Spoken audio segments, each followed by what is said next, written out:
Si tu ne connais pas ce que c'est qu'un travail spirituel, tu ne seras jamais guéri. Et voici donc la raison pour laquelle beaucoup ne guérissent pas après un traitement spirituel. Voici les raisons pour lesquelles beaucoup, n'est-ce pas, ne sortent pas d'une prison mystique après un traitement. Je vais vous expliquer. Déjà, il faut comprendre. Lorsqu'on fait un traitement spirituel, c'est pour avoir une guérison. Et cette guérison-là, ce que les gens oublient souvent, c'est que cette guérison-là a un processus. Toute guérison sans processus est une guérison maléfique. Ça veut dire quoi? Ça veut dire que vous allez chez quelqu'un, le pied est tordu. Dès qu'on touche, pap, ça se réveille directement, vous levez, commencez à courir. Ne jubilez pas. Vous n'êtes pas guéri. Vous venez de subir une force d'une divinité. Et que donc vous allez payer ça en retour. Toute guérison, je répète, sans processus est une guérison maléfique. C'est pour ça que quand vous allez chez les vrais maçons au village, le pied fait mal. Une masse, ça fait mal. Fait à mesure tu sens le mal s'extamper. Je vais vous le dire pourquoi. Le Créateur, n'est-ce pas, agit dans le processus. Et il nous l'a montré à travers la création. Comme je le dis toujours, le Créateur n'est pas dans les églises. Le Créateur n'est pas chez les pasteurs. Le Créateur n'est pas chez les traitants. Le Créateur n'est pas chez les gardiens de la tradition. Le Créateur n'est nulle part qu'en vous et dans la création.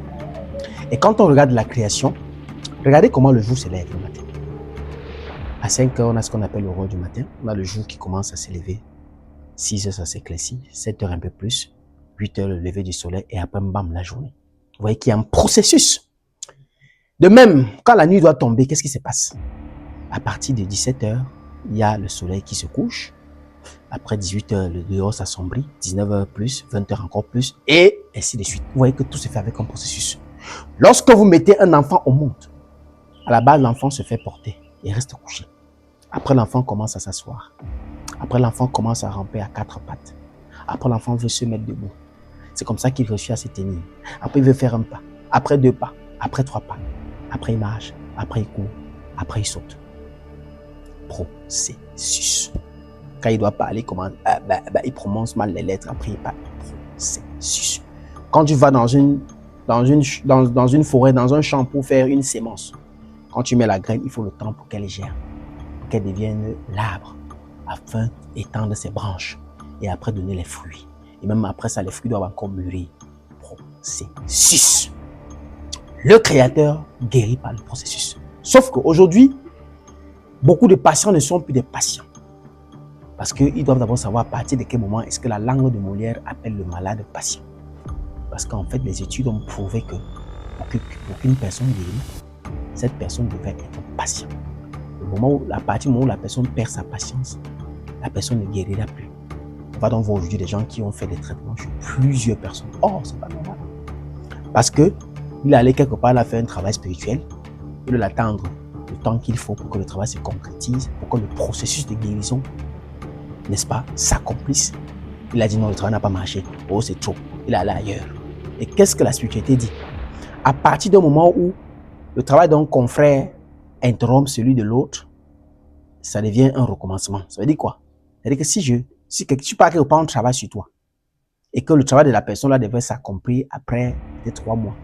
Et après 1 mois et demi, 2 mois, tu commences voilà, tu ne peux plus attendre, tu vas ailleurs. Et que la personne a fait un autre travail spirituel, ça annule ce que l'autre avait d'abord fait. Et maintenant, c'est le compte à rebours de la nouvelle personne maintenant qui va prendre. Maintenant, si la nouvelle personne, si ton travail va faire peut-être 4 mois, et que tu supportes encore 3 mois, et tu vas ailleurs, tu vas donc te retrouver à traiter de la vie, 15, 20, 25, 30 personnes. Alors qu'il suffisait juste d'attendre. Moi, j'ai déjà expliqué. Un vrai guérisseur ne peut pas donner un nombre de temps exact pour la concrétisation d'un travail. Vous comprenez? On peut donner le temps exact avec lequel on va travailler. Oui, je peux te dire qu'en 9 jours, en 5 jours, en 7 jours, en 3 jours, en 1 jour, je vais terminer ce travail sur toi. Oui, là, c'est avec certitude. Mais je ne peux pas te donner avec certitude le temps exact est-ce que tu verras les résultats. Sinon, c'est du charlatanisme. Sinon, c'est que je suis allé baptiser avec quelque chose dont je pense maîtriser. Sinon, lorsqu'on finit de traiter quelqu'un, on dépose maintenant, on laisse maintenant que le processus de guérison divin s'accomplisse. Et c'est ce que les gens ne savent pas. Moi, je dis souvent, si quelqu'un fait 5 ans de prison, En 5 années de prison, la personne a perdu son teint, son éclat, son poids, sa vivacité, sa joie de vivre. Il y a même des pathologies qu'il a eues comme la teigne, la date, la carie dentaire, les chics et tout cela. 6e année maintenant, on paye sa caution. Il sort de la prison. Je vais poser une question. Est-ce que pour peu, comme il vient de mettre les pieds dehors de la prison là, est-ce que directement son poids va revenir, son teint va revenir, son éclat va revenir, sa carie va disparaître, ses boutons, ses dates, sa teigne va disparaître? Non. Il lui faudra encore le temps pour se remettre, pour que la date finisse, pour que la dent devienne blanche, pour que son poids revienne. Cela donc, on appelle ça le processus de guérison. C'est la même chose lorsqu'on fait un travail spirituel sur vous. Il y a un temps à attendre pour que le processus se passe. Cependant, n'oubliez pas que malgré que la personne ait encore la teigne, la date, la carie dentaire, mais elle n'est plus en prison. On est d'accord? C'est pour dire que c'est pas parce qu'on a travaillé sur toi, tu as mal au dos, que tu vas rentrer sentir encore le mal au dos, tu vas pas marcher. Non, tu peux ressentir encore le mal. C'est pas parce qu'on a travaillé sur toi, on a chassé les maris de nuit que tu vas pas rentrer. Le mari de nuit va encore peut-être venir te laver, venir t'attaquer. Non. Mais les séquelles restent. Mais le processus maintenant permet à ce que le mari de nuit réussit bien, c'est qu'on a chassé la prison dans laquelle tu as sorti, tu réussis à récupérer tout ce dont tu as perdu de là. Mais si vous perdez votre patience, parce que les patients ne veulent plus s'appeler les patients, on va vous appeler maintenant les accélérateurs. Et le travail spirituel n'a pas de miracle. Non. On ne fait pas de miracle dans un traitement spirituel. Vous qui cherchez le miracle, c'est pour ça que vous êtes bon dans les églises. Je vous le dis tout le temps. Tout ce qui se fait appeler des chrétiens, tout, c'est pas parce que vous aimez trop l'église, parce que vous recherchez les miracles. Or, le Créateur n'agit pas dans le miracle. Le Créateur agit dans le processus. Et quand tu ignores le processus, tu ne te connectes plus à l'énergie créatrice divine. Tu te connectes plutôt donc à l'énergie du raccourci. Et qu'est-ce qu'on dit chez nous en fait? Raccourci de Jimembondo. Donc le raccourci avait un rat. Parce que le raccourci est dangereux. Il ne faut jamais chercher à courir sans apprendre à marcher. Il ne faut jamais chercher à t'envoler sans jamais savoir prendre l'appui sur la terre. Laisse que les choses se passent normalement. Accepte le processus de guérison. Autre chose, on ne travaille pas sur quelqu'un selon sa volonté. Non. On ne travaille pas sur quelqu'un selon sa volonté. J'entends les gens dire non, je sers les hommes. Non, on ne sert pas les hommes. La volonté des hommes est une volonté empoisonnante. C'est pour cela qu'aujourd'hui, les traitants, les voyants, les gardiens de la tradition se cognent les têtes. N'est-ce pas? Parce que le patient vient te faire marcher selon sa volonté. Non. Moi, je sers Dieu. Je sers les ancêtres. Je rends compte qu'à eux. Je travaille pour eux et pas pour les hommes. Je ne suis pas serviteur des hommes. Parce que vous, les hommes, vous conduisez. Les enfants qui sont avec un don, avec une potentialité, c'est vous qui les conduisez à leur perte. Vous les manipulez. Vous débarquez un matin vous les corrompez. Oui. Quand tu sers les hommes, tu seras corrompu. Oui, on ne sert pas l'homme. Parce qu'en servant les hommes, leur volonté va te permettre de faire les travaux qui vont résoudre leurs problèmes. L'homme débarquera chez toi. Hein. Je ne veux pas que la fille s'y me quitte. Elle veut y partir. Voilà qui est en train de faire un travail de charme pour que la fille reste. Or, le charme est interdit. L'homme débarquera chez toi. Je suis en train de travailler pour que le patron me chasse. Voilà qui est en train de condamner le patron là pour qu'il soit la marionnette de cet employé. Voilà en train de faire une pratique interdite. L'homme débarquera chez toi. Je veux que mon enfant s'y voyage. Elle a tout fait, ne voyage pas. Il faut que tu fasses tout pour qu'il voyage. Oh, il y a tel qui voyage. Tu voilà en train d'aller prendre le voyage de quelqu'un pour donner à cet enfant alors qu'il n'était même pas censé voyager. Tu es en train de faire une pratique interdite. Et c'est donc comme ça que la plupart des traitants guérisseurs fonctionnent dehors. Ils travaillent selon la volonté de l'homme. C'est ça donc qui fait qu'à un moment à long terme, ils n'arrivent plus à se retrouver. Ils deviennent entre guillemets maléfiques. Ils se perdent parce que l'homme a réussi à les corrompre. Or, le véritable traitant, le véritable guérisseur, celui qui détient une potentialité, doit travailler selon la volonté divine. C'est pour ça que je me demande toujours, est-ce que tous ces guérisseurs ont prêté serment dans le tribunal mystico-spirituel devant le Créateur? Parce que celui qui a prêté serment, celui qui a reçu le don, doit savoir à quoi sert ce don-là. Ce don a été pour faire quoi? Parce que quand Dieu te donne un don, il te dit, voici ce que tu feras avec ce don-là. Et ça là, cette recommandation-là, n'oublie jamais, c'est le Créateur qui te l'a donné. Ce ne sont pas les hommes. Si tu écoutes les hommes, tu vas être détruit. Si tu écoutes la volonté, si tu écoutes la voix empoisonnante des hommes, tu vas te conduire à mauvais port. Et donc maintenant, vous devez donc savoir que lorsque donc le traitant, le guérisseur même veut vous guérir, un traitement spirituel ne se fait pas à base de votre volonté. Je suis désolé. Je suis désolé. On ne fait pas un traitement sur la base de votre volonté. On fait le traitement sur vous à base de la volonté divine. Ça veut dire que lorsqu'on travaille sur vous, un véritable traitant doit dire que la volonté du Créateur s'accomplisse dans votre vie. N'est-ce pas? On s'en fout de ce que vous voulez. Parce que par exemple, ce que vous voulez n'est même pas bien pour vous. Et ce n'est pas parce que vous voulez une chose que ça veut dire que c'est cette chose-là qu'il vous faut. Il y a ce que vous voulez, il y a ce qu'il vous faut. Or, donc, il faut donc travailler pour ce qu'il faut au patient et non pour ce que le patient veut. Voilà dans les codes du traitement spirituel. Ça veut dire que même quand tu médites, tu fais des méditations, tu déclares tes vœux. Tu dis au Créateur pendant le traitement spirituel, je déclare ça, je souhaite ça, je veux ceci. À la fin, il faut toujours dire ce mot. Si tout ce dont je souhaite ci, si tout ce dont je désire ci est un poison pour moi, alors que rien de tout cela me soit accordé et que la volonté divine et ancestrale soit exercée dans ma vie. Il faut toujours le dire. Parce qu'à un moment donné, tu peux être même manipulé pour vouloir quelque chose, alors qu'en réalité, cette chose-là, c'est ça qui va finir par t'arracher la vie. Vous comprenez? C'est pour ça donc que lorsqu'un vrai traitant travaille sur toi, tout ce qui n'est pas à toi doit partir. Et tout ce qui est à toi doit venir. C'est-à-dire que tu peux arriver chez un véritable traitant, il travaille sur toi. Dès qu'il travaille sur toi-même, c'est toi, ta femme te quitte. Oui, il travaille sur toi, on te chasse dans un travail. Il travaille sur toi, on te chasse ton bail demande de déménager le même soir, que quitte, sors de chez moi. Et si tu n'as pas donc compris le processus du fait que on ne travaille pas sur toi selon ce que tu veux, mais selon ce qu'il te faut, tu vas dire que non, je suis allé là-bas, on m'a encore c'est ma maudit. Comment il fait le travail sur moi, on me licencie. Justement parce que dans un travail de ce qu'il te faut, on demande au Créateur que tout ce qui est dans la vie de ce patient et qui n'est pas censé être pour lui doit partir, mais que tout ce qui est à lui vienne. Donc c'est parce qu'il faut que ce bailleur te chasse de sa maison pour que tu tombes dans la vraie maison qu'il fallait que tu aides. C'est parce qu'il faut que cette femme te quitte pour que ta véritable femme vienne. C'est parce qu'il fallait que cet homme te chasse pour que ton véritable homme vienne. C'est parce qu'il fallait que, n'est-ce pas, tu sois éloigné de cet ami, de cette personne, pour que la véritable personne à laquelle tu dois te connecter vienne. C'est ça le code du traitement spirituel. Et si vous ne mettez pas ça en tête, vous n'allez jamais guérir. Vous croyez que vous êtes malade alors que vous êtes sur un processus de guérison. Arrêtez de chercher le miracle. Les gens veulent des potions magiques. C'est pour ça que vous vous faites anarquer partout. Vous voulez quelqu'un qui va dire que depuis là, ici là, dans 3 jours, tu vas voir, bam, tu as payé. C'est pas ça le travail spirituel. C'est pas ça le don du Créateur. Et il y a un gros mélange dans tout ça. C'est pour ça qu'il va, voici donc ce qu'on appelle la définition d'un travail spirituel. Et il n'y a pas de travail spirituel sans interdit. Il n'y a pas d'astuce sans limite. C'est pour ça que je vous dis que si quelqu'un ne vous enseigne pas les interdits, méfiez-vous. Parce que ce sont justement les interdits qui permettent à ce que tu puisses, n'est-ce pas, maintenir et garantir la protection de ce que tu as reçu. Donc si quelqu'un ne fait pas de travail, je te dis qu'à partir d'aujourd'hui, ne fais plus ça, ne fais plus ci, ne fais plus ça. Ce n'est pas un traitement spirituel. On doit vous interdire les choses. Ce sont les interdits qui garantissent la sécurité de la lumière qui est en vous. Parce qu'un pouvoir sans contour, sans protection, sans interdit n'est plus le pouvoir. Non, ce n'est pas le pouvoir, ce n'est rien du tout.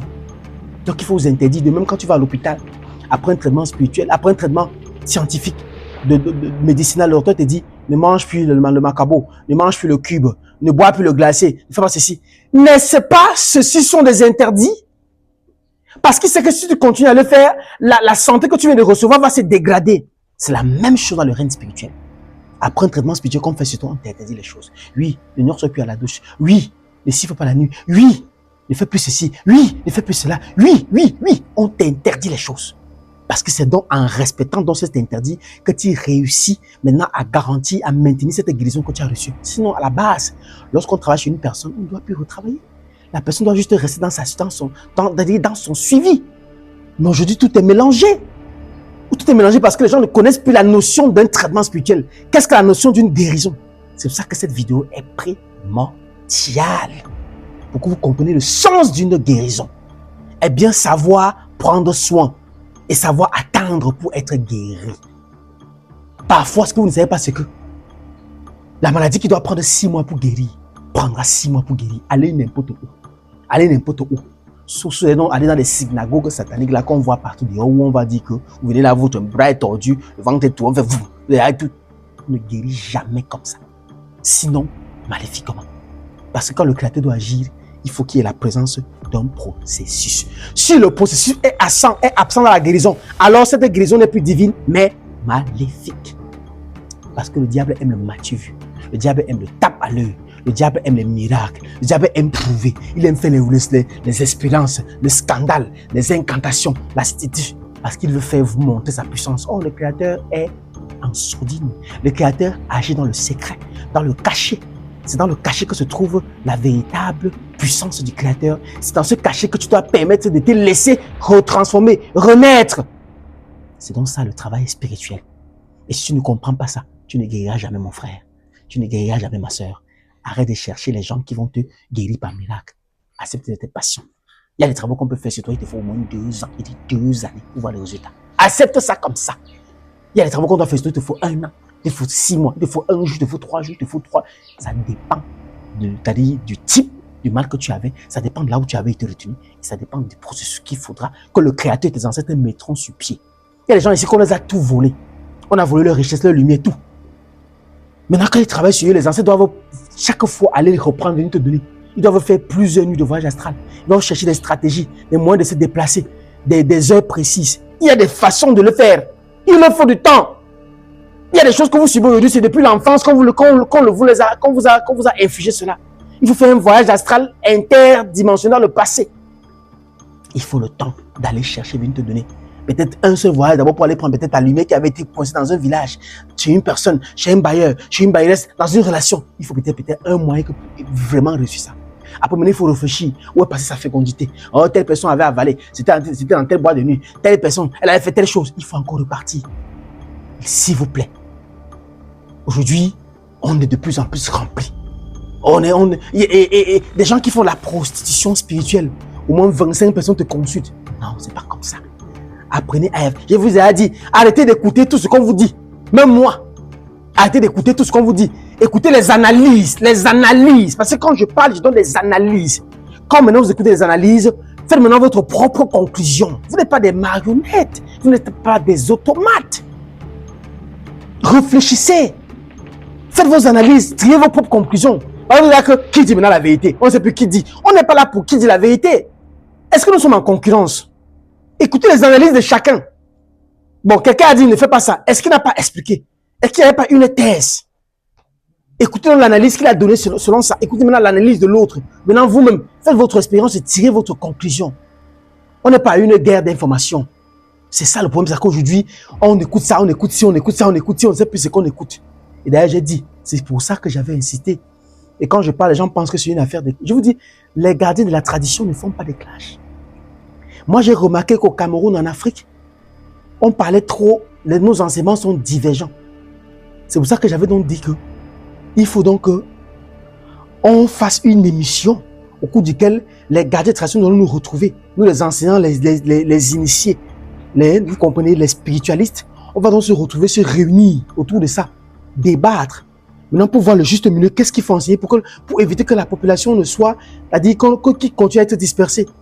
Parce que si chez moi je dis oui, là-bas on dit non, là-bas on dit un peu. Vous voyez que ceux qui écoutent parfois ça les embrouille. Or si on s'entend plus tôt, on dit ok, est-ce qu'il faut dire oui ou non?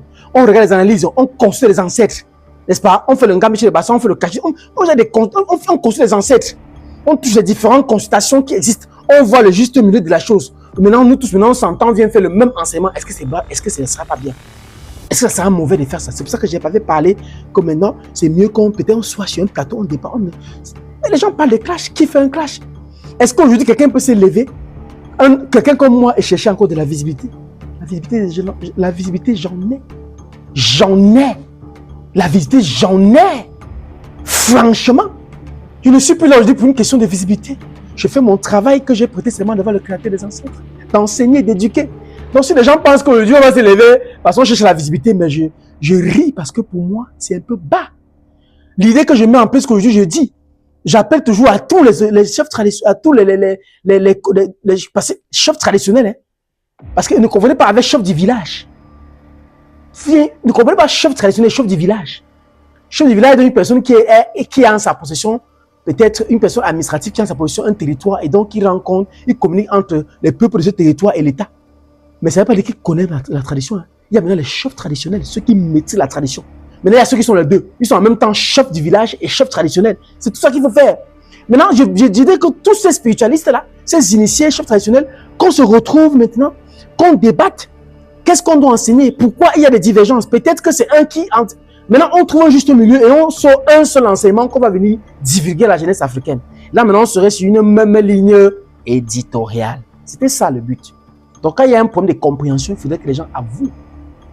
Et quand je dis ceci, Si vous n'avez pas compris tous ces processus que je viens d'expliquer là, sur un traitement spirituel, vous ne serez jamais guéri.